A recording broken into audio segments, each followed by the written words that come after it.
going to try to ethnically cleanse Gaza. I mean, I don't use that term lightly, okay? But there are some serious questions here, Patrick. And let me tell you, my pattern recognition over the last 5 years has become pretty sharp. These newly surfaced photos of Charlie Kirk from the day everything went down are seriously unsettling. Like something about them just feels off in a way you can't ignore anymore. People were already side-eyeing the official version of events, but now it's getting harder and harder to brush this off like nothing happened.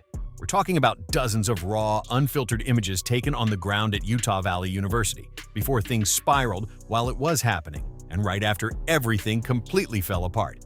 And now that people are actually slowing down and looking closely at these shots, small details that once slipped through are suddenly popping out in a big way. Angles, positioning, reactions, stuff that just doesn't sit right. But before we even get into what people are spotting inside those photos, we need to slow this down for a second, because this didn't just come out of nowhere. Charlie Kirk didn't randomly show up at that event on September 10th like it was just another stop. Idea that foreign elements may have been involved or may just have knowledge of Charlie Kirk's assassination prior to the event. When did that first arise to your awareness? And they were on the ground on September 10th at Utah Valley University when Charlie was shot. Now, the NSA knows this. Kash Patel knows this. People in the current administration know this, and they are desperate for some reason to stop that information from being released to the public. Why? By that point, he had already been moving differently behind the scenes, switching up how he talked, what he said, and even who he was aligning with. He had been openly pushing back against going to war with Iran, stepping into political conversations where he was basically telling people to slow everything down, rethink the strategy, and not get dragged into something bigger than they could control. And let's be real, that alone already put him in a very uncomfortable position with certain circles. At the same time, he was giving a platform to voices that a lot of his usual supporters didn't want anywhere near him. I'm bringing in people who were openly questioning foreign policy decisions, intelligence connections, and even things tied to Epstein discussions, topics that usually stay far away from mainstream stages.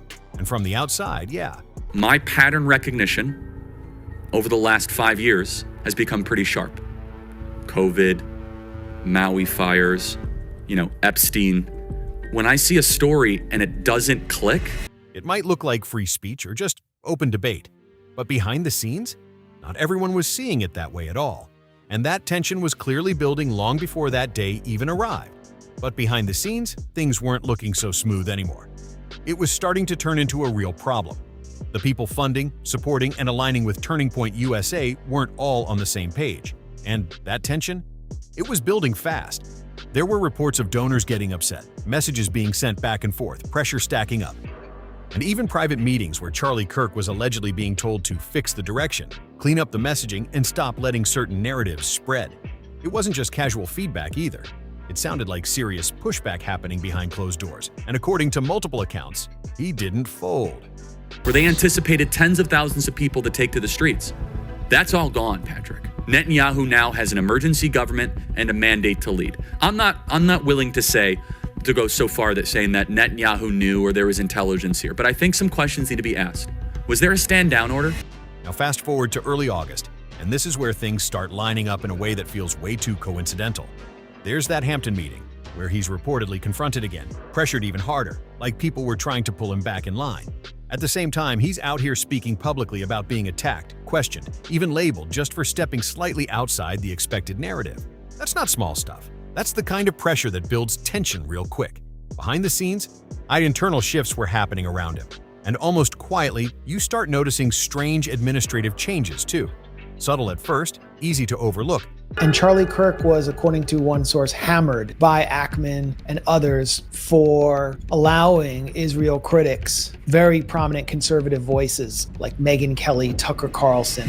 Looking back now, people are saying it feels like something was already shifting under the surface. And then there's that moment where even he seemed to recognize where things were heading.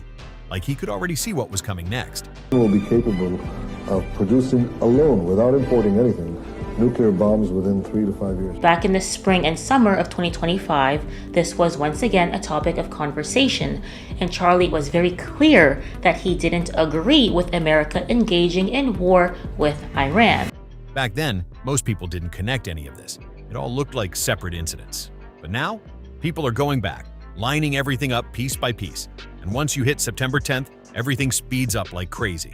He shows up at Utah Valley University, the event is packed, the energy feels normal, nothing seems out of place at all. And then, within moments, everything flips. And for months, what people were shown felt controlled.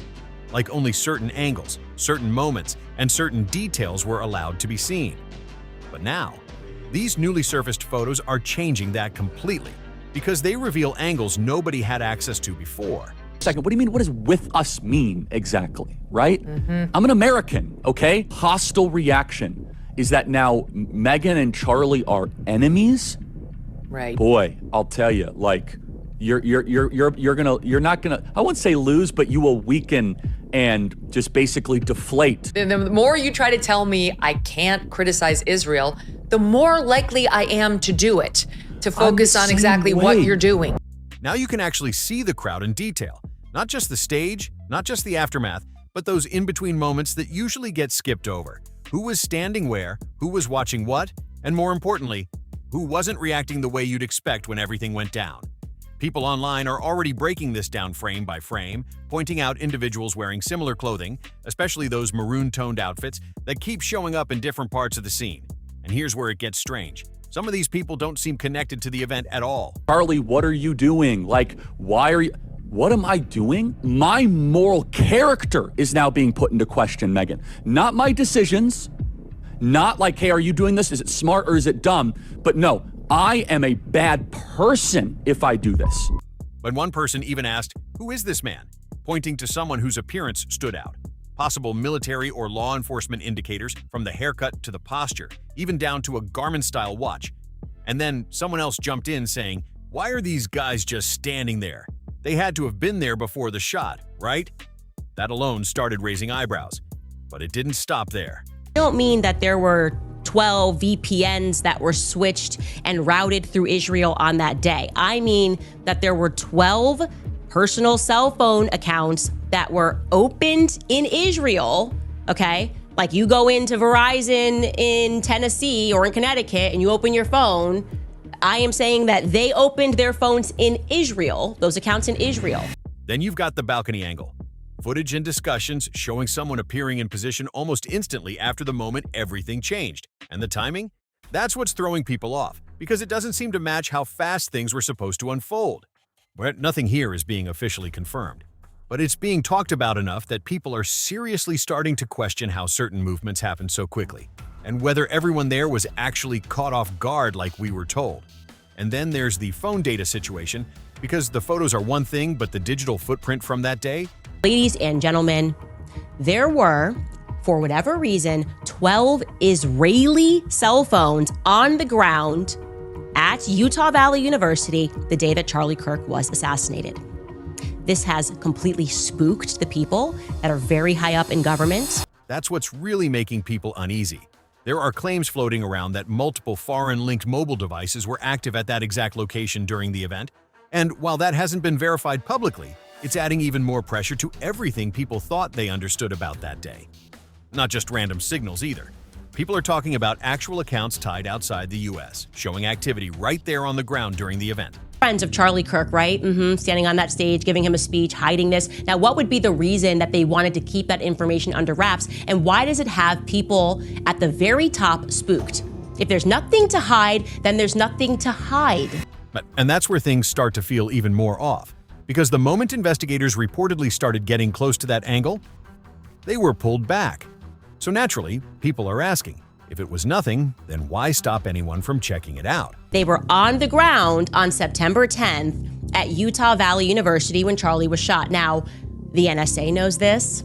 Kash Patel knows this. People in the current administration know this, and they are desperate for some reason to stop that information from being released to the public. Why? And that question just keeps coming back again and again, because the more layers people dig into, the less settled this whole story feels. Every new detail just opens up more gaps that don't fully make sense yet. I have an amazing girlfriend. She's spectacular. Is she in politics?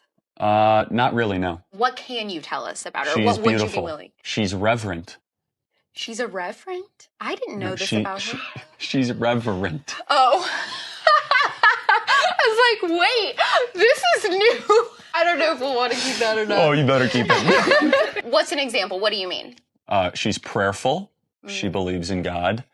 She's a great person. She believes in other people. She always thinks of other people before herself.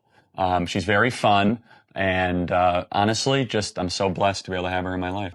Now, these photos, they're only the beginning of what people are looking into right now. There are also claims being discussed involving Joe Kent, a former director connected to national counterterrorism conversations, and what some are calling a deeper situation around how this case has been handled.